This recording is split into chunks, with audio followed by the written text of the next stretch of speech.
Assalamualaikum warahmatullahi wabarakatuh. Di sini kami dari kelompok 5 akan membahas materi mengenai pemeranan atau keaktoran. Sebelumnya, perkenankanlah anggota dari kelompok kami. Berikut adalah nama anggota dari kelompok kami, yaitu Miftah Asrulika, Safira Rizky Aulia, Eti Rizky Maimunah, dan yang terakhir adalah Ainin Triwulan.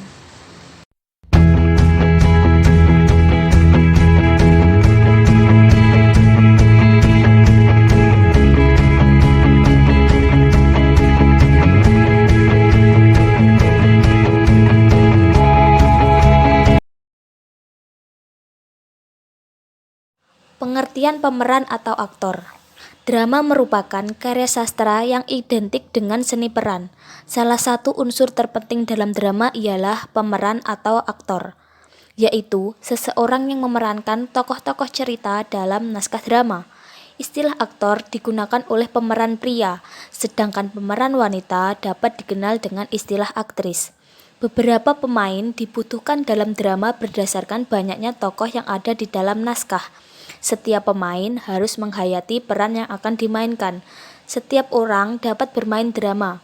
Kemampuan bermain drama dapat dipelajari dengan banyak berlatih dan belajar mengenai seni peran.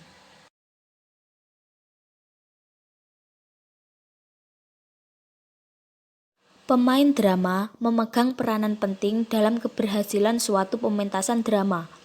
Oleh karena itu, pemain harus benar-benar dipilih dengan tepat. Berikut ini cara-cara yang dapat dilakukan untuk memilih seorang pemain dalam drama secara tepat.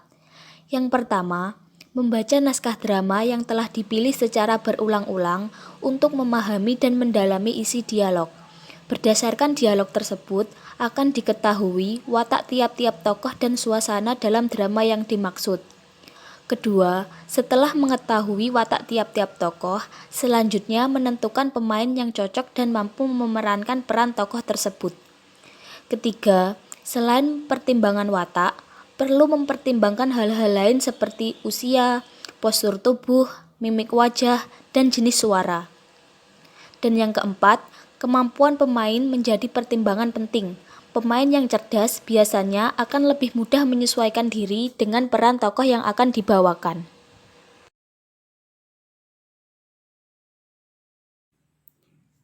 Unsur seni peran.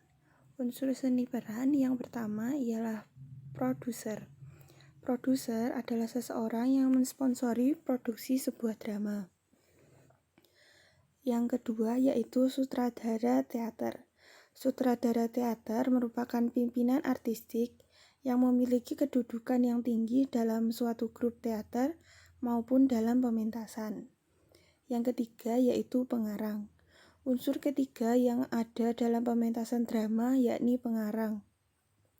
Pengarang memiliki tugas yakni sebagai orang yang menulis naskah drama yang kemudian akan dipentaskan dalam pementasan drama.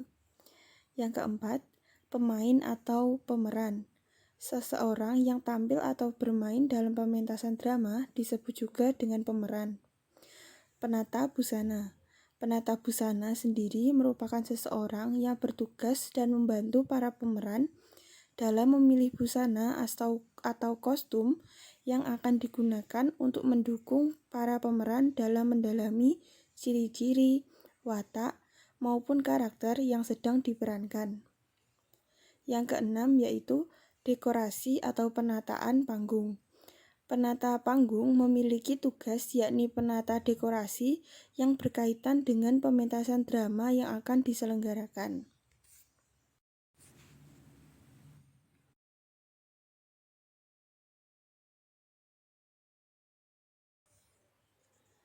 Yang ketujuh yaitu penata rias.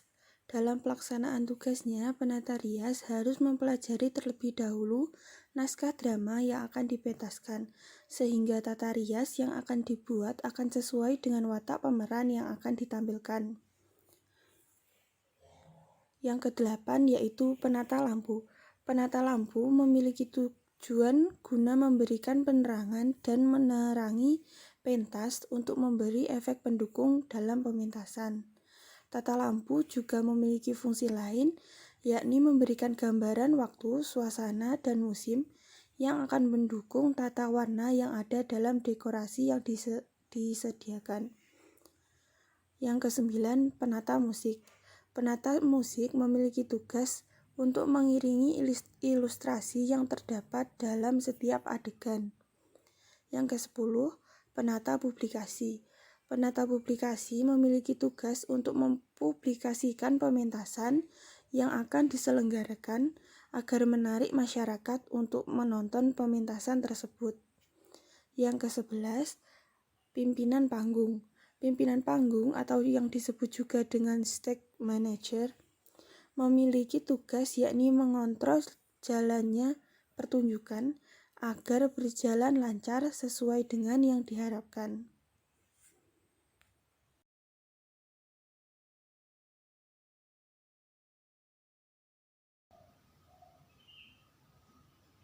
Persiapan seorang aktor. Yang pertama yaitu latihan fisik. Teknik ini merupakan teknik fisik berupa pengolahan tubuh agar terlihat lentur dan luas saat memerankan suatu tokoh.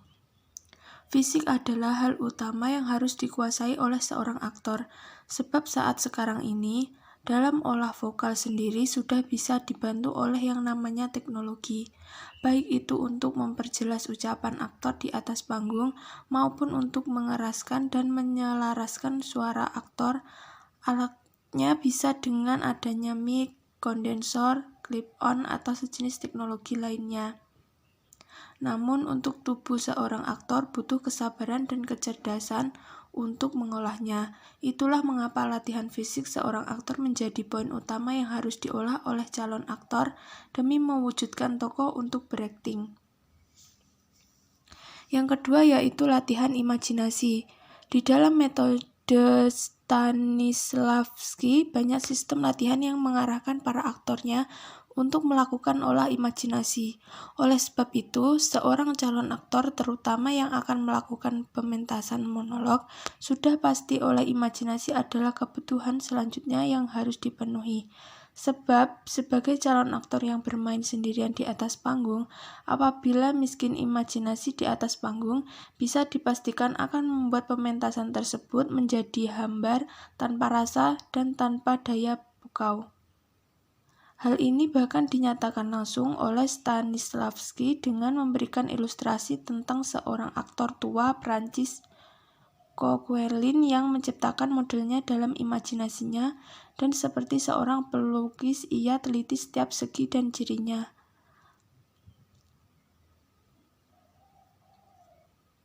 Yang ketiga yaitu olah vokal. Olah vokal adalah hal yang paling penting untuk dikuasai oleh seorang aktor, sebab vokal adalah salah satu media penyampai pesan setelah tubuh. Meski saat sekarang ini panggung telah mendapatkan bantuan teknologi untuk membantu para aktor dalam menyampaikan pesan atau vokalnya. Namun yang perlu diperhatikan lebih dalam ialah bahwa totalitas dalam olah vokal seorang aktor di atas panggung bukanlah persoalan apakah vokal aktor itu keras saja, melainkan totalitas yang diharapkan vokal sang aktor bisa menyatu dengan irama musik, permainan, penekanan, interjeksi, dan aura vokal yang bisa membisikkan pesan sampai ke relung hati penonton yang paling dalam. Itulah dalam teknik peran Stanislavski ditekankan kepada aktornya bahwa seorang aktor untuk latihan bernyanyi, menari, dan senam harus dilakukan setiap hari. Analisis tokoh. Analisis tokoh adalah kebutuhan dasar yang harus dikerjakan oleh seorang aktor karena dalam analisis ini pula keilmuan teater maupun keaktoran itu akan terasa berguna manfaatnya sebagai peningkatan kecerdasan intelijensia manusia yang bergelut dalam dunia seni peran. Analisis tokoh adalah kajian mendalam yang dilakukan oleh seorang aktor untuk mengetahui siapa tokoh yang akan dimainkan. Jika dalam konsep teater realisme khususnya yang menggunakan metode Stanislavski, maka dikenal dengan analisis 3 dimensi tokoh, yaitu aspek fisiologi, aspek sosiologi, dan aspek psikologi. Selanjutnya adalah olah rasa. Teknik ini merupakan teknik yang dilakukan untuk melatih kepekaan panca indera dan perasaan. Secara tidak langsung, seorang aktor dituntut benar-benar merasakan apa yang dirasakan ketika berakting, agar perasaan aktor dapat menghidupkan tokoh tersebut bisa dirasakan oleh penonton. Olah rasa sangat berhubungan erat dengan batin seorang aktor, sebab hubungannya dengan perasaan. Tentu saja motif yang lahir sudah semestinya dari dalam diri aktor atau yang mengimpuls sang aktor untuk bergerak. Misal, ketika aktor merasakan lapar, maka muncul keinginan untuk makan. Tentu saja rasa lapar yang lebih dulu hadir di dalam diri sang aktor, baru kemudian ia bergerak untuk makan. Jika tidak ada rasa lapar, maka akting yang dihadirkan oleh seorang aktor tentu saja bukanlah akting tokoh yang kelaparan, melainkan seorang tokoh yang mungkin hanya berbasa-basi sekedar untuk menghormati menghormati yang menawarkan makanan. Selanjutnya adalah uji pencapaian dalam mewujudkan tokoh pada saat pementasan. Ketika calon aktor telah melakukan 5 hal penting yang telah dipaparkan di atas, maka perlu rasanya untuk menguji diri, melakukan praktek, yaitu dengan cara mewujudkan tokoh. Hal ini berguna untuk mengukur capaian calon aktor dan mengujikannya saat pementasan. Adapun secara metode latihan untuk mewujudkan tokoh yang diinginkan seorang aktor, ialah harus tabah dan ikhlas untuk melakukan eksplorasi terhadap diri sendiri, seperti mendandani diri sesuai dengan tokoh yang diharapkan. Seorang aktor yang belum memiliki kepercayaan terhadap diri sendiri juga bisa menyamar menjadi orang lain sebagai bentuk latihan. Hal ini juga diterapkan oleh Stanislavski dalam sistem pelatihannya. Akan tetapi, secara teknik, orang lain yang akan dihadirkan telah diobservasi, dianalisis terlebih dahulu dengan baik, sehingga hasil kerja seorang tokoh dalam menghadirkan tokoh tersebut di atas panggung akan tampak, meskipun tidak sama persis seperti yang diharapkan penonton, sebab aktor tersebut juga menghidupkan imajinasinya dan menghadirkan tokoh tersebut juga atas kreasi dan imajinasinya sendiri. Kalimat yang perlu ditegaskan dalam diri seorang calon aktor adalah kreator. Sekian presentasi dari kami mengenai pemeranan atau keaktoran.